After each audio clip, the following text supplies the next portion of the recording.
What's up, guys? This is Urijah Faber, the California Kid, here with Greg Connolly, serial entrepreneur, founder of Trifecta Nutrition. We're talking about everything under the sun, fitness, entertainment, and of course, business, making that money. Hey, what's up, guys? This is Greg Connolly. I'm here with Urijah Faber and Brooke Ence, and we're going to be talking about pretty much anything, but occasionally business, nutrition, fitness, the stuff that the three of us are into and do with 90% of our time, other than when we're talking about killing people in airports, which is probably... You guys just missed that. That was a good conversation. Probably not the greatest Brooke's podcast not material. as sweet as she looks. We'll just say that. Bill Burr. Yeah. Bill Burr has some great ideas. Yeah, she's got a cruise ship bombing plan. So, yeah, I guess, want to circle back to the Wonder Woman and Justice League, and for you, Rampage, Urijah conversation. So both of you I don't think we can talk about that yet. Oh, really? It's under the covers. We'll delete Let that me part ask out. somebody. Yeah, shoot a text. But yeah, I mean, obviously both of you are starting to get into acting, which is a big change in direction for both of you. And yeah, just want to hear more about what's coming up in Wonder Woman and Justice League, and I think the cat's out of the bag on both of those. So yeah, Wonder Woman, I know that I'm in contract for multiple movies. They really needed this first one to do well, or there would definitely not be any more. And it's done very well. Huge hit. So now, I mean, I just kind of wait for the phone call. If they want to bring me back, I'll be ready to go. So I'm not up to date on it. Were you actually Wonder Woman? No, I wish. No, I was an Amazon. So Wonder Woman has her. I should have known. I know. Her mom, Hippolyta, and her sister is like the most fierce warrior of Amazon that's ever lived, and she's kind of in charge of all the warriors that, like, if something were to happen, we would protect the house. Got it. And so I kind of hang out with her. I'm her crew. We're the Antiope crew. And then you had the Queen's Guard, who's sort of Hippolyta's crew. And yeah, just an Amazon. I mean, when I first went so I was in Europe quite a bit last year filming. So we were in London for a little over a month just doing training. We all had dialect coaches. And then we shipped off to Italy to film for a month.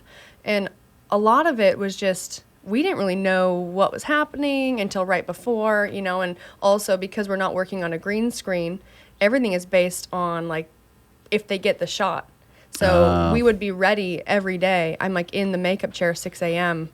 So I'd go to the gym before that. I'd get up because I was training to hopefully qualify for the games again. And so I'd get up about, like, 4:30. We'd go get coffee. We'd go to the gym, do something for, like, 45 minutes, rinse off, sit in the makeup chair, get ready, be in full costume, be on set.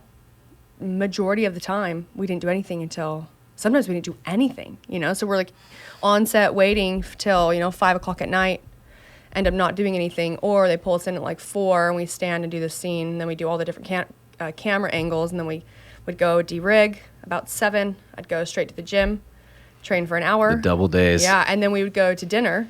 And we all lived in this, like, it was like a little village. And everyone who's working the movie... That's what they call it, actually. Everyone involved with the village. The village. Move the village. Yeah. I mean, that's actually, like, the little term. The like industry term. Yeah, the apples. The when they need village. somebody to step on the... Like, I get apples all the time because that's what they give to short guys when they want you to look a little bit taller. Nice. Can we get a half apple? Can we get double apple?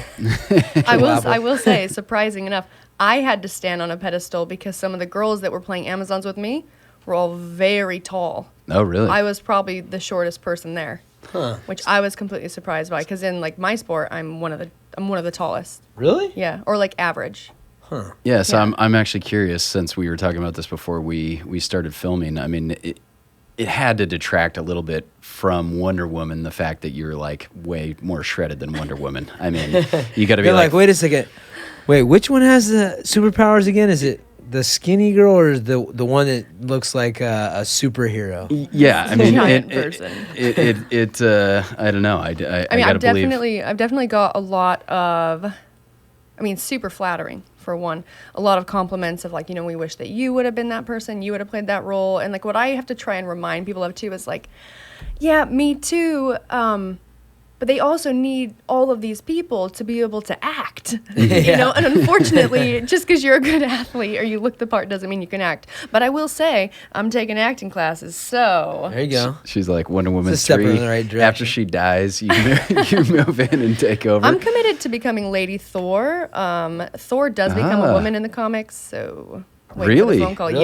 Yeah. Did not know that. I didn't either. They told me that when I was over in the movie because everyone was convinced that I needed to quit my day job being a CrossFit athlete and try to get into all these superhero movies. Yeah, because I have to admit that that Wonder Woman picture of you in the full Amazon outfit was the best Instagram post we've ever done. It got like 780,000 impressions. It was absolutely ridiculous, which is a lot for, obviously a brand our size. So is that the one on the beach? No, that's okay. that's the one the CrossFit Games posted. It was okay. One on the beach. Yeah, I know. We'll pull it up on the. Well, it's just the one on the flat beach screen. is funny Yeah. because Let me see this. Yeah, I'll be the judge of these girls. Pull the Instagram up. Yeah, no, I mean it was a sick picture and people lost their minds over it. the funniest part is like I am a like open mouth smiler, like laughing a lot, right? And in this photo, everyone's like, "Brooke, are you laughing?" There's our girl Paige Van Zant. Yep, she's in the feed good. recently, but yeah, it was definitely. It's by pretty- far. that one. There it is. Oh, there it right is. there. Oh, okay. yeah, I That's saw me and that. my friend Ann Harrod. She is from Wales. She's tiny. Yeah, she is. I am looks for like sure the tallest 6 foot person there. plus. Yeah, Oh my gosh, that's wild. yeah, that is. It's nuts. So this whole movie thing is. I was just on set for the first time on a big budget, and I mean it's wild. All the stuff that they Yeah. have in place. It's like everyone has their role and it's unioned, and so like you can't, if there's a microphone that needs to be messed with, like no one can touch the microphone except for the microphone person. And there's like somebody whose job is this and somebody whose job is that, and like people are real territorial. Mhm. And they said like it's funny. She said the village. We were like staying in this village, but they called it. I was like sitting with the producers and like picking their brains and whatnot, and they're saying, "All right, let's move the village." And that means, I mean, it really is more like a whole thing circus. moves. But yeah, it's like, okay, you take there's people who are in charge of just the catering, and then there's person who's in charge of the bathrooms, and there's person in charge of this, in charge of that. And then they've all had their assistants, and you've got the main DP, the director of photography, and then he's got his own assistant that holds the camera when he's not filming. And it's like on and on and on. It's such a layered thing. And I was talking to the producers about the budget. I'm like, how often do you guys, they don't try to stay under the budget. I was like, I would think, when you're building a house, which is something that I've done before, you want to stay on, like, you get under the budget, that's great. And the producers are like, no, if we go under the budget, then we have to, like, answer, like, why did you go under budget? So they try to use every dollar. Like, they had a stuntman with me for 10 days, dress up the same way, get the same stuff done to him, and sit there, and he only did 1 day of work. But they had budgeted for Just a to stunt have him guy. there. Yeah, Yeah, that's so it's crazy. like, I mean, it's like state work, like times 20 million. It's You crazy. tell me you don't do your own stunts then. Nope. It wasn't up to me. I would. No, it's true. That's happened with us. So when we were over there, especially me being an athlete and a few of us, my girlfriend Madeline, she's from Sweden, all of us were kind of, I guess, picked out to come in and play these roles. And all of us came from a pretty athletic background. And we loved the stunt part. We wanted to do Yeah. that, but you can't. Same thing. You can't like Can't step do on it. something. They can't risk You can't you. take Yeah. someone's job. No, it's like you can't take someone else's It job. was, it was someone okay. else's job. They could file. They could sue you. Yeah. Really? Yeah. They have to have stunt people for But every single think- person. I mean, I know like Unless it was like Stallone- in the deal, like, but Yeah. and they never got someone for you because you were going to do it. That was part of the deal, but. Yeah, so that's like it's crazy. So they have like a producer, then they have a line producer. The line producer is in charge of saying what the budget is going to be, and that's what their job is. So if they screw up that, they'll get in trouble. Like, why did your line producer say it was going to be a $130 million film, but you only use 119,000 or 119 million? Then there's like, oh great, we saved 10 million bucks. No, that's the line producer's ass. Yeah. Like, you fucked up, bro. yeah.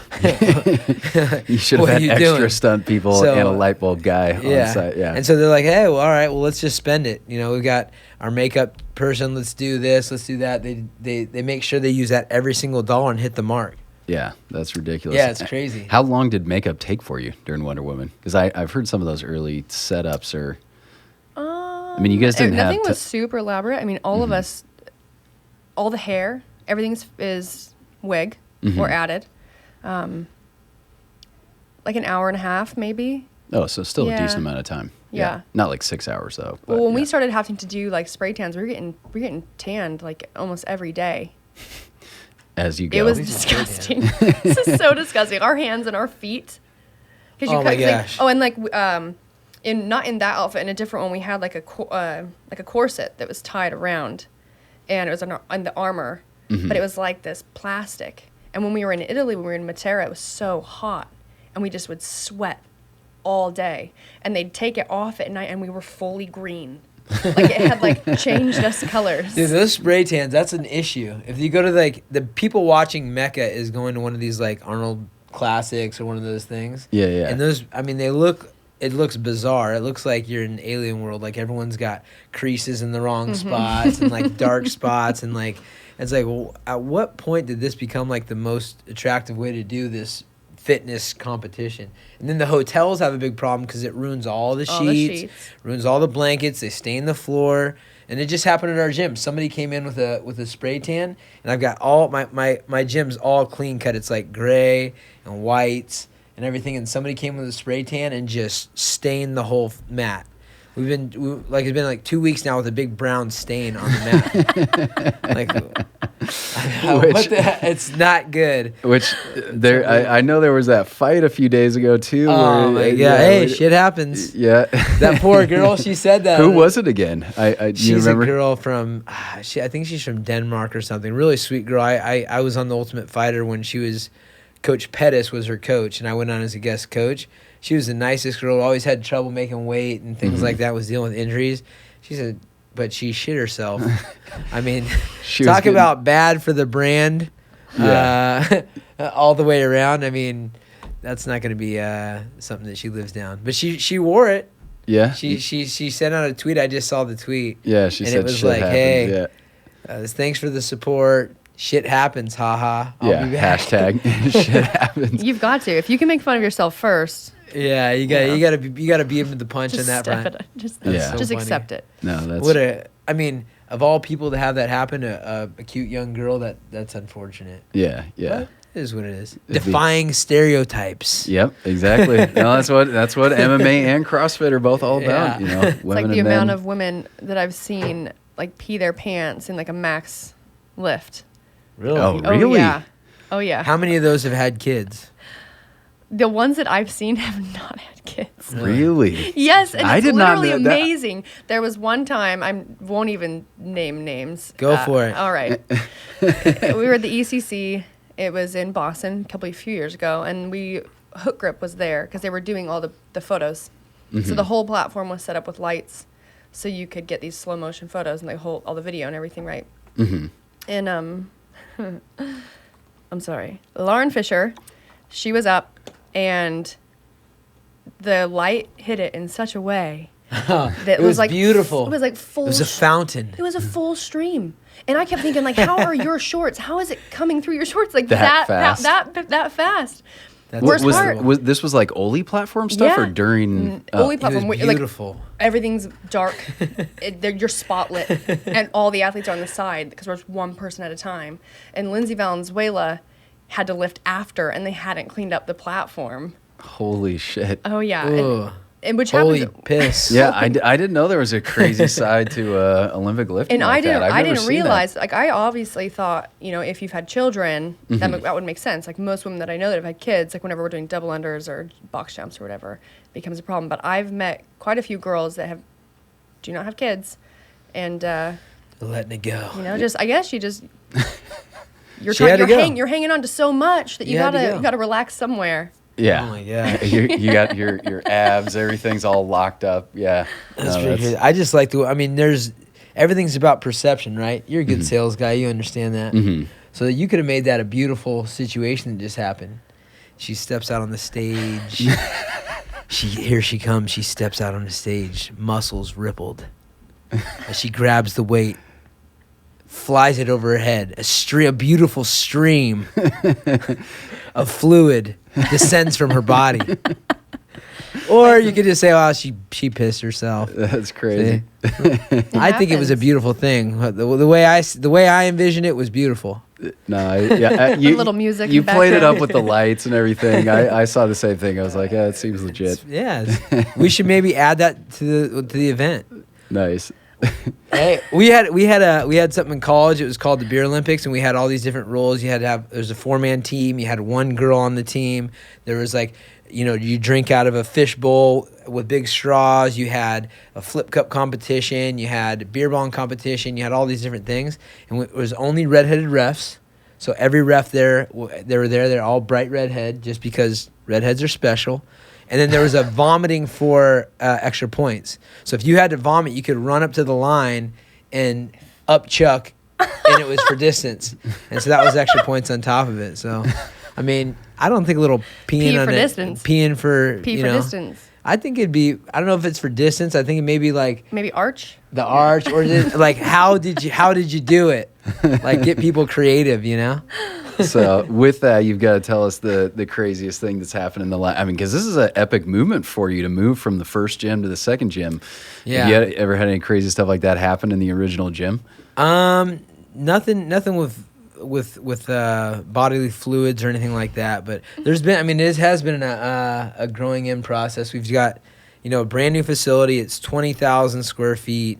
And we're going from 8,500 square feet, which was a nice facility at its time, but it's been years and years and years of just beating it up, getting beat up and the sport changing, etc. So we haven't had anything too crazy. We did have Clay Guida, who just fought last night. He fought a big fight, had a big win. He wanted to go in the sauna, and so just little mishaps. So we had, the fire sprinklers, which is a huge hassle to get that all up to par and up to code and get the plan submitted, etc. There's one fire sprinkler in the sauna, and which is fine, but you have to have it set to a certain temperature for the thing can go up to 200 degrees or whatever without busting and setting off all those fire sprinklers, right? So I'm actually on a helicopter hog hunt with Chad Mendez in Texas. Amazing. Amazing. Yeah. Which was nuts. Nice little Saturday. For his fins and feathers, and I'm sitting out there. We're like just chilling in the middle of nowhere, and I get a text from my right hand man Tommy, and he's like, "We're screwed. The sauna set off the sprinklers. Everything's soaked. The Dollar Tree's next door, it's all soaked," which is like a big facility. So I'm thinking I'm going to have to pay for all the Dollar Tree, all our new facility. Like the whole sprinklers went off and the whole thing. He's like, "There's inches of water everywhere." It's like, "We're fucked, dude. We're fucked." And I'm like, I had like about a 5-minute. Then I'm trying to call him. He's not answering. I finally get a hold of him. I go, "What's going on?" He goes, "Dude, we're screwed, man. I got to go. But like the whole place is flooded. The Dollar Tree's flooded and blah, blah." And I'm like, I'm just thinking like, I just spent all this money building this new facility, and like this bill is gonna be nuts. It's gonna be a very, very tough situation. So I'm like, damn, I'm like calling people, trying to get a hold of people, like texting other people, what the heck's going on? It turns out Tommy, who's calling me with this, wasn't there. He's getting, it's like the telephone. The telephone thing where you say something and it goes in one person's ear and they say it, and by the end it's a whole different thing. And so it turns out we get there, or I get on the phone with him. He's like, "Okay, so only thing that happened is the sprinkler went off in the dry sauna, and the guys that did the tile forgot to take out the drains in the sauna and in the upstairs locker room. Mm-hmm. So they didn't know how to shut the thing off, so it started flooding in the sauna, which went into the men's and women's locker room, and the drains weren't working, so it went out into the hallway and then went down the stairs and everything else. So it had like a little waterfall happening, but a little bit of our space is shared with the Dollar Tree, like above, so it got a little bit in their break room, and it was no damage. Just had to dry everything up and pull the plugs out and put a new thing in. Mm-hmm. But here I am thinking it was like $1 million thing that just happened. They're gonna shut us down and all this stuff, and it turns out the true story was like, no, he said to towel it up. It was unfortunate. It was on a Saturday. No one was really there, and that was the worst thing that's happened so far. Of all. And it was all like, basically crying wolf, which was a nice thing to find out. But there's about 10 minutes where I thought I was really in deep trouble. So how did the hog hunt end? Did you end up landing The hog a hog? hunt. So I'm not a big hunter myself, but I'm supportive of my guy Chad. He loves to hunt, and on his behalf, and people who don't like killing animals, hogs are taking over Texas. I don't know if you guys are aware of this. It's like seriously, like a 6-month-old hog can have 64 babies within a year. It can start at 6 months and has 64 babies, and so They're like rabbits. they're taking over Texas, and they're ruining they're messing with the ecosystem, and they're taking like millions of dollars of crops from these farmers, and so it's a real issue. So they do this hog hunt, and I went up in the helicopter, but didn't really shoot any, but you see hogs everywhere. They're just ruining things. Mm-hmm. And so it was pretty crazy, man. We had a good time. It was a lot of fun. I also went bow fishing. Mm-hmm. Like, we go at night with these hillbilly dudes, and they're like, hey, okay, they're like telling you how to shoot these fish. Like, you can spot and identify all these fish in the dark. Like, oh, that's a catfish. Don't shoot that. Oh, that's a this. Don't do that. Okay, get that one. And then you're like shooting bows through fish. That's it was crazy. like it was about as redneck as I've been in a very long time. Nice. It was a good time. Yeah. You ever hunt? I do. I grew up hunt. I didn't hunt. I never actually took my hunter safety, but my entire family are big hunters. Yeah. Was that like a cover up? Like you actually did hunt, but then you realized you didn't have your hunter safety? No. Okay. No, I would love to get my hunter safety. We would go deer hunting quite a bit. My dad, he bow hunts, black powder, does all of it. And What's black powder? Like a black powder rifle. Oh. So you gotta like work the old for school. it. That's a man. good old Yeah, girl. yeah. I had Yeah. no clue what that meant. Yeah. Yeah. That's Did you? impressive. No, I didn't know. So either. my job, I went up. I was the only girl that went. It was all my grandpa, my uncles, all the boys, and we rode. So we would take the horses up the mountain, and when they would all get ready to shoot, I held all the horses. That was my thing. Nice. Yeah, and I was She had a little very accent young. when she said that was my. That's I get my a thing. little. I get a little country. My dad's redneck. My family is definitely redneck. That's Nice. awesome. No, I mean, it's true about the animals, though. I mean, people ask us on the food because we started carrying game meats. Yeah. We got bison and elk and venison and stuff like that. And, for venison, like the first hunter season will hit in like Illinois, and you'll see in the newspaper, they're like, oh, week 1, they took 750,000 deer. And you're like, oh my God, they're going to wipe out all the deer. It's about to be game over for deer. They're going extinct. And that's like 1/10,000th of their population. Like they breed so incredibly quickly, and we've like wiped out all of the predators like mountain lions. That deer are just like everywhere. They're just getting mowed down on the highway, and there's just so many millions more that it's like the hogs. They have to do something to keep the population under control. Otherwise, it gets ridiculous. Right. And I mean, same with bison. Bison's made a full recovery because people started eating bison. They're not, wiped out like they used to be. So it's crazy. So yeah, I guess on the we should probably talk about some more informational stuff. I want to ask Brooke some things. Yeah. No, fire away. Because I'm pretty new to the whole CrossFit world and everything. But first off, for you as a CrossFitter, how'd you get involved with CrossFit? And then at what point did you realize that this was like kind of a career thing that you could do, where you're becoming your own brand, where you're, seeing some real money and something that becomes like a part of like your business and your life, not just a passion? Like, was that something you knew ahead of time? No. So how did it happen? What's your story? I have no idea. So Okay. I'm curious. Well, I was Do you mind if I ask? No, that's great. I was a Great. modern dance major at the University of Utah. Modern dance? Yeah. That sounds weird. Just saying. I just pictured doing some weird, like, creative things. Yeah, it gets weird. It does get weird. So I grew up dancing. I did musical theater until I went to college. That was my sport. I played softball. I swam on the swim team. I did gymnastics, but none of that really stuck. I was invited to audition for Le Rêve, which is a show in Vegas. And I was preparing to go and do that, but I also learned that you had to do a lot of sort of gymnastic things and like skin the cats and climbing ropes and things I hadn't really done. And I've always been very athletic. And a friend of mine hooked me up with a buddy who had just opened a gym in St. George, Utah, Dixie CrossFit. And I went in there and gave it a try for the first time. And it was awesome. Well, it was awful, to be completely honest. But right after that, I moved to LA. That's a big difference, awesome and I mean, awesome. It was awesome, awful. So it right kicks your before- ass, but it's really hard. Yeah. Right before that, I've always been had a very athletic build, and I've been like the athletic dancer. So like I knew which dance companies I could dance for, and I knew all the ones I couldn't just because of the way I looked. And a girl came and taught a kickboxing class at our dance studio, and she was Miss Utah for fitness. And so I did my first figure show. They didn't have fitness at the time, so I did a figure show. And the reason it was so awesome, CrossFit, is because I grew up playing sports and being very active. And I liked the fact that I looked like an athlete and that I performed like one. And it was training me to perform like an athlete versus just look like I'm really, really strong and athletic.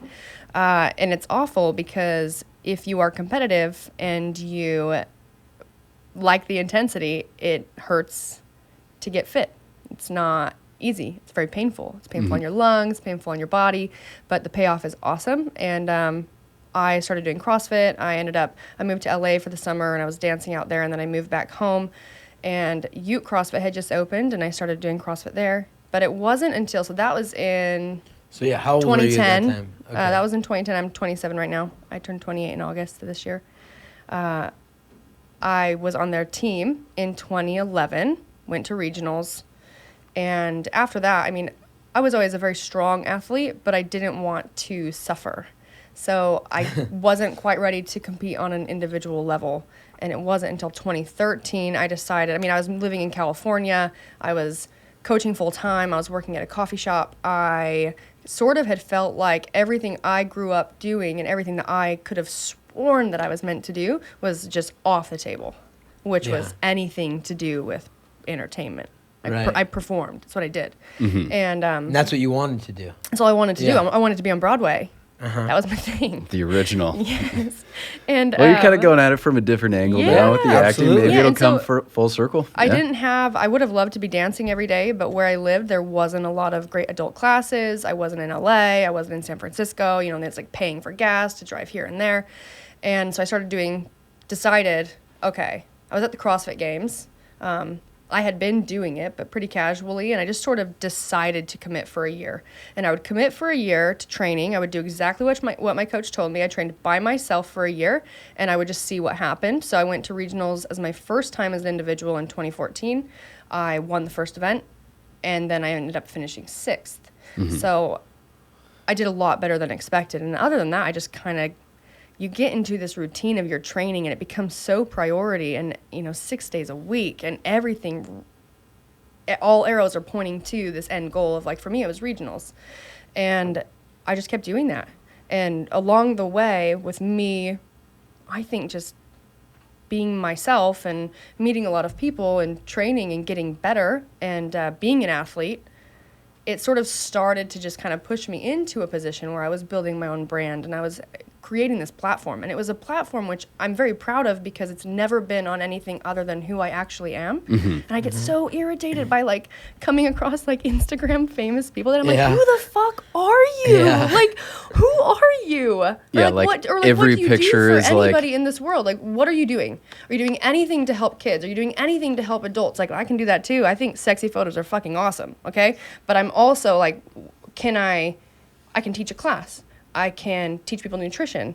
I can motivate little kids to, do things that I've now learned that I could have done differently. Or, there's so much more power in it. And it's been like a natural progression for me. And now I'm just like ready to just take over the world. Go to the next level. That's Absolutely. awesome. And I feel like, especially like little girls, I feel like CrossFit has kind of gone hand in hand with like the strength and beauty movement. It's like kind of fundamentally shifted the view of women in general. Like, it's been a massive culture shift that I absolutely love the amount of parents that are messaging me constantly, like dads that are like, they want to thank me for being someone that their daughters can look up to, and they're really trying to. That's called the foot in the door technique. I've done the same thing. But I will say, I do love being able to be motivation for young girls or someone that can be a positive, have a positive effect on them. But little boys, I've had like young boys, like ages 5. Like, I had a mom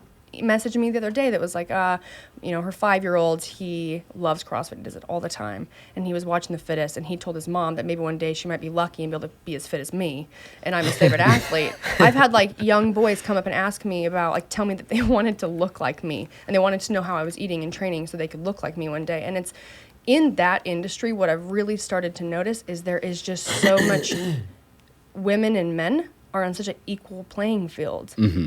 I mean, and we understand we're different, right? But it's just, people just don't think about it the way, like when I was in the movie and I go into these communities that I haven't been a part of and I have to like rethink like, okay, yeah, it's not always the same. People aren't going to act the same as they do where I'm at 24/7. And which motivates me even more to build my brand even bigger, to be able to affect people from communities that I'm not even a part of yet. Yeah. Yeah. That's really cool. Yeah, I was one of the questions kind of, and I've been kind of in the same situation. I mean, CrossFit is fairly new, right? Yeah. I mean, as far as the craze goes, and that's the same with mixed martial arts. It's been about 20 some odd years. So we're at like the very beginnings of something where, someone like yourself, the way you described it, was a passion project, something that made you feel good, and it turned into a business, it turned into a lifestyle, etc.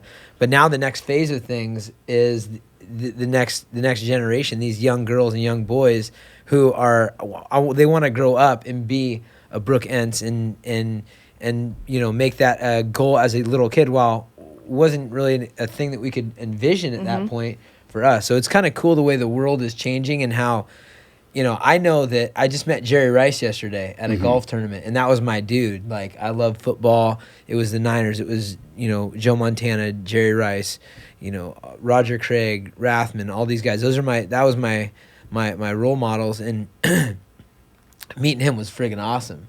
But to be in that situation off doing something that's our passion is really cool. And I figured your story was probably similar, but we know, and you can probably say yay or nay to this, but I mean, the thing's changing. Now you have kids that are starting as CrossFit, envisioned athletes and professions and wanting to do that, right? Yeah, and honestly, I'm having to become more, this is going to be really funny, I'm having to become more okay with that, because to me, I think it's so important for kids up to a certain age to play all kinds of sports and do all kinds of activity. And the amount of people that, like the percentage of people that actually become really good at CrossFit is so small, And I think, though, if you can teach a kid, positivity and positive self-talk and how to be motivated and to try all sorts of things, because if you're an athlete, you will be good at CrossFit. CrossFit has all these things, that we actually don't, I would say we don't learn them in CrossFit, but we can continually develop them, like speed, power, explosiveness. Like, these are all things I learned from, I was a dancer, I swam the swim team, I did gymnastics, I played soccer, I played softball. You do all these sports where at a young age, you're learning your body, you're learning how to move it, and that's where you learn to be athletic. Right. So when you start doing a sport like CrossFit, you have really great body awareness, and I do see a lot of kids that are choosing to make CrossFit their sport. I think that is really cool, but even when I talk to them, I have a lot of kids that come up to me and talk to me all the time. I'm like, that's really cool, keep doing it, but play some sports too. Like, have fun, like I've been doing it X, Y, and Z amount of years, and it's not something you can do for a really long time, whether it's you start too young and you're burnt out before you're even old enough to be a professional at it. Yeah. Yeah, and it's you kind of see that in Olympic lifting in places like China, where they'll pull the kids out at super young, like 5 years old or whatever, that show a little talent, and then they're like burned out by the time they're 20. Oh, that happens in everything. Yeah, absolutely. Well, it's a lot of times the parenting. It's like, my buddy Dave Shapiro ran Positive Coaching Alliance, and they would like focus in on those crazy parents that are like yelling at the refs, like dance moms, getting mad, like that kind of thing, or the pageant moms and stuff like that. Yeah, like it's the same gig, but I think you'll have it at every level. There's people that are doing it right, and there are people doing it wrong. And for those, I mean, what you don't want to do is, knock a person down. I know on our team in particular, because mixed martial arts is separate. It's like it's a very individual thing. Someone else doesn't decide if you're going to make it or not. It has to be you. Yep. And so we get guys that come in that it's very, very obvious to me that aren't going to make it in their career. But I'm not going to be over there and be like, hey, bro, listen, there's no fucking chance, dude. Just go home. You don't do that. You don't crush someone's dreams. You may be surprised, etc. And on the same level, somebody that's starting to do CrossFit, and you know that they're not going to be professional or whatever it is, it's all just this feather in the cap mentality. Like, you know, maybe your goal is to be a world champion. Maybe it's to have one competition. Maybe it's to place. I mean, everyone has their different goals, etc. So it's cool that people are just drawing, you know, from the sport in general and throwing their name in the hat, and the champions are going to be champions. I mean, that's going to happen. I think it's a matter too of like, if you, as a coach, or like as me, when I'm coaching, or if I'm just having a conversation with someone who's wondering, right, like what should I do if I want this? What should I do if I do this? One of the first things I talk to them about is just being realistic. You know, Right. like, and be realistic, because in something like this, there's a lot of bad stuff that can happen, right? Like, you can get injured, you know, and so to always like have a very, very realistic goal. That doesn't mean you can't work towards what like a big goal would be, but make sure you're not, you know, laser focusing so much. Even me, I want to live. I travel a lot. When I first started, like, I guess, you know, getting sponsors and things like that, like when they asked me to go somewhere, if I wanted to go somewhere, I was like, fuck yeah. Like, when am I going to go to Hawaii for free? I've been to Hawaii one time. I did a competition there, and it was so funny because I'd never been. I took my mom with me, and every day we were there, we had competition. It was a one-day competition. I ended up winning, but I was the one that partied the hardest. Like, I wanted to do everything, you know, and sometimes, like, if you work hard, you're going to meet your goals, but don't forget about all the shit that's happening on the way. Because I do see a lot of people in classes that come and, you know, they're focusing so much on something that we see as coaches, like, isn't probably going to happen. So you've got to find a nice way to, like, get them excited about living. Yeah, you know? that's the whole thing with our team, and that's part of what's made our team unique. And I don't know if you know much about our team, but our team is one of the top teams on the planet, and we're known for just enjoying the journey, having fun, doing things that, I mean, it's a tough life fighting people every day and training. I can imagine. You're in there with 40 other guys, and there can only be one best guy in the world, let alone in the room. So it's a battle as far as that goes, but you have to be having fun. I mean, there's no reason to do any of this without having fun. And I know, like Chad, I talked about, Chad Mendez is one of my teammates. He's, you know, been in a couple title fights, you know, came short, but, you know, one of the top fighters on the planet. And he had a time where he wasn't having fun in the sport, and he was going through some other things also. But I remember I just telling him, like, look, dude, you know, what are the things that you want to do? You know, the things that he loved to do, and he was just using that as kind of a bridge to get him to the things he wanted to do, and then he found the love for it again and everything else. But yeah, you got to have fun doing this stuff. If, you know, goals should all, you know, lead towards happiness and fun and having a good time, because just working hard is not a good life. Yeah, no, it's the same on the entrepreneur side of the fence. I mean, you know, I could literally work. I mean, you guys are in the same boat. We could work 24/7, never see our significant others, any of that type of stuff, and it just ends up being miserable if you're like in the office typing away at 11 p.m.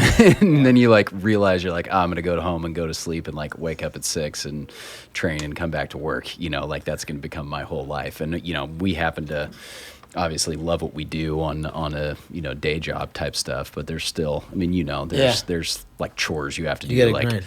Financial spreadsheets and stuff like that. Yeah. Like, I'm not in business to be like making Excel spreadsheets. Yeah, Greg, just because this is our first podcast anyway, so why don't we get a little intro of basically your role of the leadership and founder of Trifecta and what that looks like, and then kind of your history also with entrepreneurship and fitness and community and everything, because you know, this is for the folks to know. Episode 1, yeah. Episode 1. Yep. Brooke Ence, don't know it. So yeah, I mean, backstory stuff. You know, just like you guys got into, you know, fitness and sports kind of early on. Was always super entrepreneurial. Was, you know, slinging baseball cards and Boy Scout pancake breakfast tickets and all that stuff. Like, I was always, you know, out selling something, and ended up in college, you know, starting a web design firm when the internet was first coming out, and you know, everybody were like, Yeah, it's definitely giving away my age. But, it was, all these business owners were like, no, the internet's going to, it's not going to be big. I still believe in advertising in the yellow pages and all this stuff. And I'm like, no, this internet thing, it's going to be huge. It's going to be huge. So, obviously the rest is history. But have you seen that commercial they do about the two announcers? I forget the guy's name, but it was a Super Bowl commercial, and they were kind of talking about the internet, like, oh yeah, maybe the internet, I think you can do an email, or they're trying to figure that out. Like what you can do on it. Yeah, it's crazy. Even times have changed. Yeah, even the stuff like Mark Cuban, who we all know, like famous entrepreneur, like he made his money like streaming video on the internet. Now clearly YouTube and Vimeo and all these platforms do that, but that was like it was crazy shit back in the day. So that led me to Silicon Valley. So lived in San Francisco for about 10 years. Co-founded a couple software companies, one of which got acquired in May of 2010, and moved into what I was personally passionate about, which was kind of the food and beverage and fitness space. Obviously not to the same level as you guys, although I did do some jiu-jitsu for a while there in college, and nice. I have trained CrossFit for quite some time. I went to a local competition once when I was first getting into it and realized that I was never going to make it to regionals of the games. Hey, whether you think you can or you think you can't, you are correct. Yeah, exactly. So I was... You chose a different path. I was absolutely correct that was not going to happen to me. And I was like, I'll just wait for Masters. And then I looked at the Masters people and I was like, I'm never doing the CrossFit games. So, do love training and stuff still though. With entrepreneurship, found myself super busy, especially in the startup space.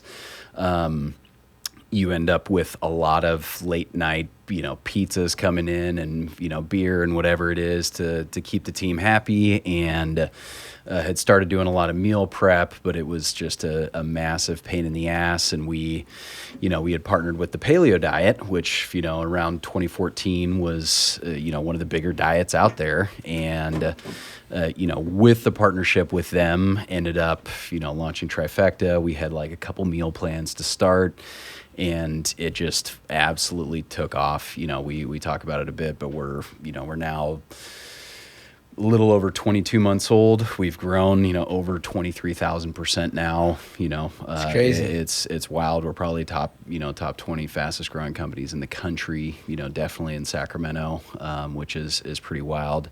Some of the cool stuff, and I've in the short time that we've, been working together with things, this thing has blown up on a bunch of different levels. Not only with the CrossFit, we're working on, with the NFL, the Olympics, the UFC. Like, talk a little bit about how you get that done, because that's a big deal. It's not like, I'm sure those are all deals that a lot of people in a lot of different spaces would like to get. Like, how have you been able to make that happen? It's really, I don't want to give away our secret sauce. No, it's a lot easier than people think. It's just, talking to people for the most part. People ask, how'd you get in, even getting in touch with both of you. I met Tommy briefly at one of the CrossFit games. I ended up shooting him a Facebook message and was like, yeah, we've been following Brooke. She doesn't seem to be partnered with anybody on meal prep. Could you, send out an email and link us up, with you. I can't. Oh, it was Mark Haney. Yeah. Through Haney. Yeah. What's up, buddy? Exactly. So one of our investors, Mark Haney, happened to know Urijah, and I had gone to a few entrepreneur things, and he said, Uriah's doing a shadow boxing thing for CEOs, and I was like, oh, that'd be sweet. I can go out and embarrass myself. So, went and did the shadow boxing, and then we started talking about business stuff, and one thing led to another, and really that's been big key to our success is I've just at this point met a lot of people in a huge number of spaces. And one of the things we're working on with the U.S. Olympic teams, but especially USA weightlifting, is most of the coaches, whether it's the NFL, the NBA, CrossFit, I think one of the head trainers for the UFC at the new headquarters, they're all USA weightlifting certified, or they've got, a CrossFit level 1 certification, or, whatever it is. They all share the kind of strength training background. And once I started getting connected with the CEOs of the different sports, it was like we pretty much spread like a virus, and just asked, oh, can you? That could be your fight name, Greg the Virus. Yeah. my one fight, I go 0-1 and just getting knocked out in the first 3 minutes. So yeah, I mean, obviously with you brought me out to UFC corporate headquarters, started talking to Forrest Griffin. He introduced us to, the right people over at the UFC, and now we're, close to closing the deal over there. With CrossFit, got an intro from, the homie Ryan Schultz over at Ramwad to Mason, who's running the sponsorships, and, one thing led to another, and we ended up title sponsoring, the CrossFit Games. So, now we're feeding everybody at the, the regionals and the games. We're even, looks like, going to feed the Rogue team as well. So, it's going to be like 30,000 meals in 5 days, which I'm dreading because that's a shitload of food. That's a lot of food. I mean, it's going to be a lot of food, but I mean, for the most part, that's really been, been it. Is I just am good at see an opening and you go for it. Well, I think a lot. It helps also. It's you're with like-minded folks, and you understand business and what the product is real, which is awesome. Yeah, exactly. I mean, we're not selling bullshit. I mean, it's literally whole food, which everybody is like, oh, I get the value of that. That's something that I already am eating. It saves me time, etc. And then, I think a lot of business owners are just like intimidated to approach people like you guys, and I've just been doing it for long enough that it's like second nature at this point, and we've got. I don't know, like 130 athletes maybe on the squad now. A bunch of NFL players are signing on board. We're talking to most of the major agencies, WME as well. So it's just William Morris. Yeah, been kind of a hurricane. So that's awesome. Trying to get The Rock on board. We'll see. Coming for you, Dwayne. Coming for Dwayne. Brad, our boy Brad can help out with that. Yep, exactly. So, and are you do some business stuff as well? As far as, I mean, obviously you are a business in your own right as a brand, but did you say there was a clothing line too? What? Ooh, eventually, hopefully. I'm signed with Noble actually for shoes and clothing. Yeah. For shoes? Yeah, shoes and they do special CrossFit apparel. shoes? Yeah, they're trainers. Yeah, and they do Olympic lifting shoes as well. And they do Olympic lifters and they're sick. I do like their shoes. They have good stuff. They're nice. They're very clean. And I'll be honest, and they know I'm honest. Listen, a trainer is a trainer, okay? Feet don't change that much. So it's all about comfort, if you ask me. Mm-hmm. And I have a pair of Nikes at my house that are still there that I need to get rid of. I have a bunch of Nanos that I've worn. And the biggest difference with the Noble trainer versus the other brands was literally just that I could wear it all day. I could coach in it all day. I could stand in it, and I have super temperamental feet. Mm-hmm. So my feet get sore, and they are very comfortable from the moment you put them on. You don't have to break them in. They're comfortable from day one. And that's kind of been what I've heard, too, from a lot of people that have tried them out. They're like, oh, my feet, they just feel good on your feet. Nice. And if they feel good and you can train in them, buy a pair. Buy a pair. She's like, now. Hey, guys. Noble.com. BrookeEnce.com. Nice. That's awesome.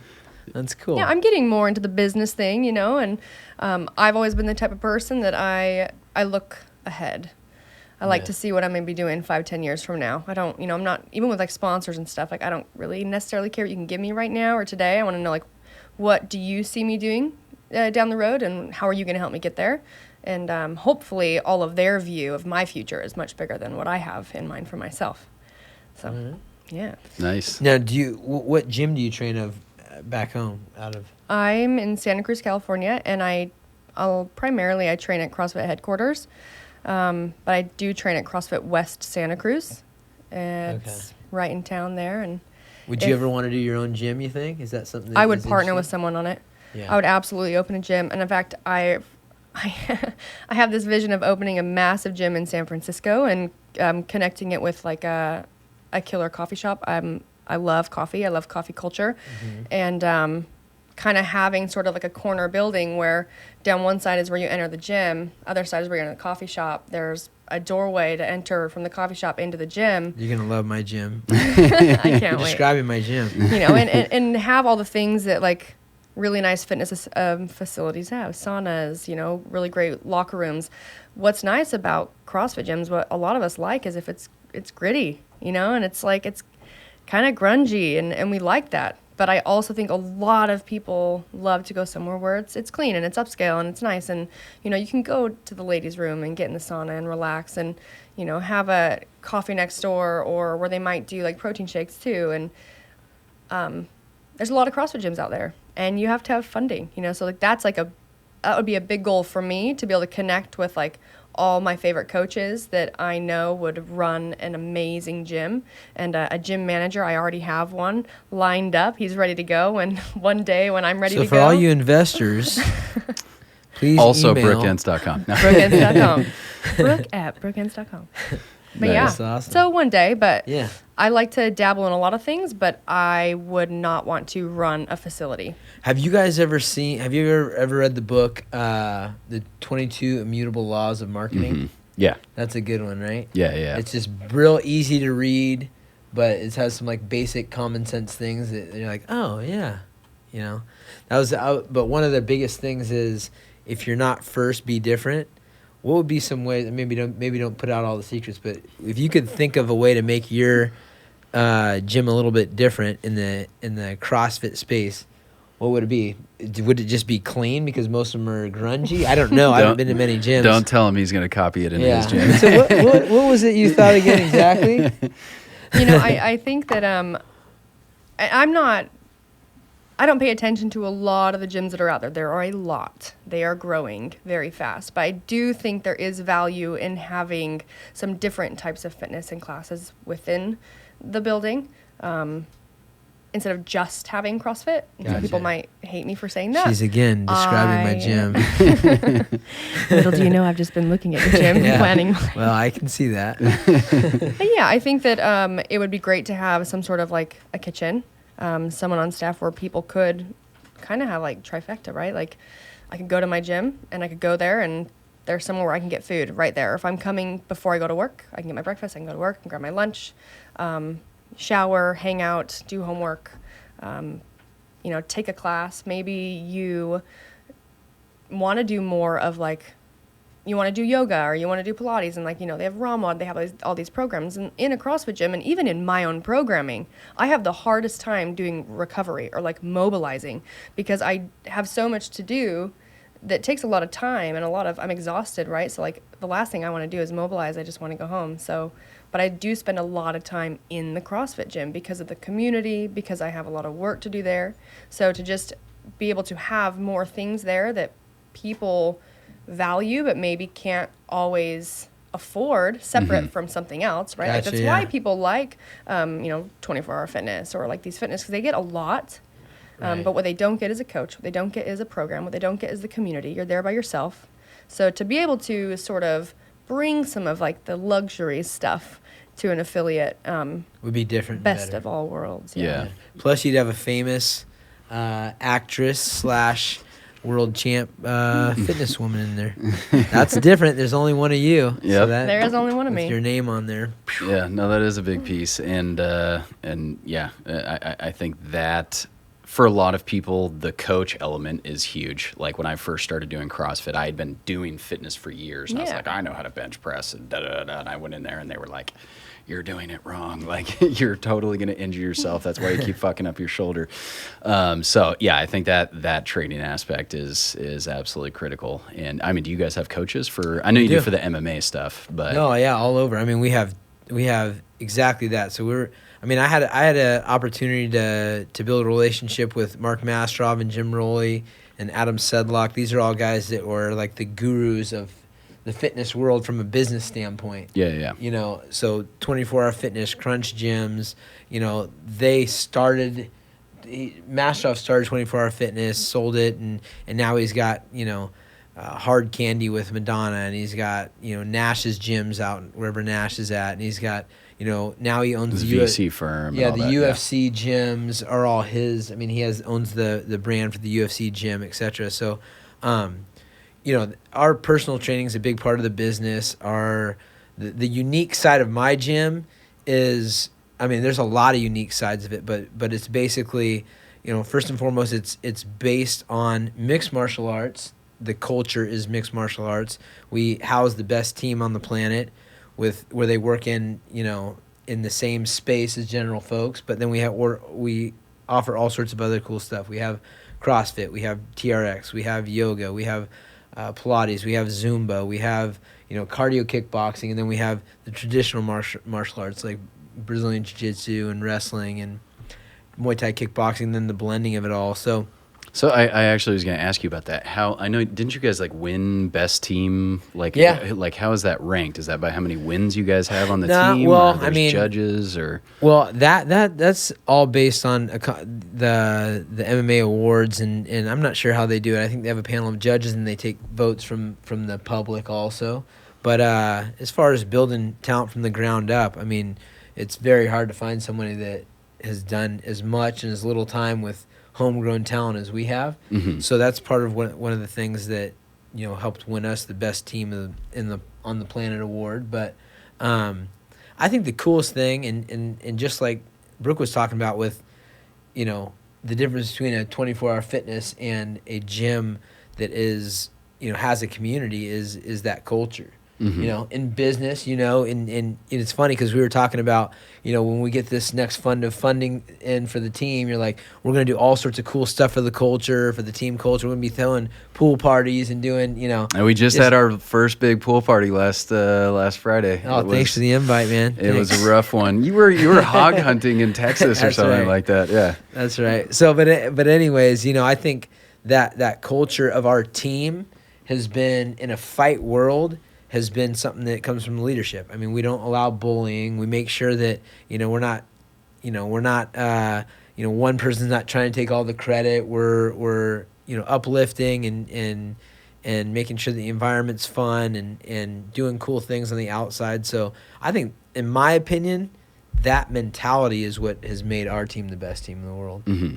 Yeah, for sure. Absolutely. It's in the community aspect is I would say why CrossFit's done so well and why it will continue to do well. Mm-hmm. So I've heard so many people be like, oh, it's it's a fad, it's going to stop, and they're going to it's going to plateau. They and said that about rap music.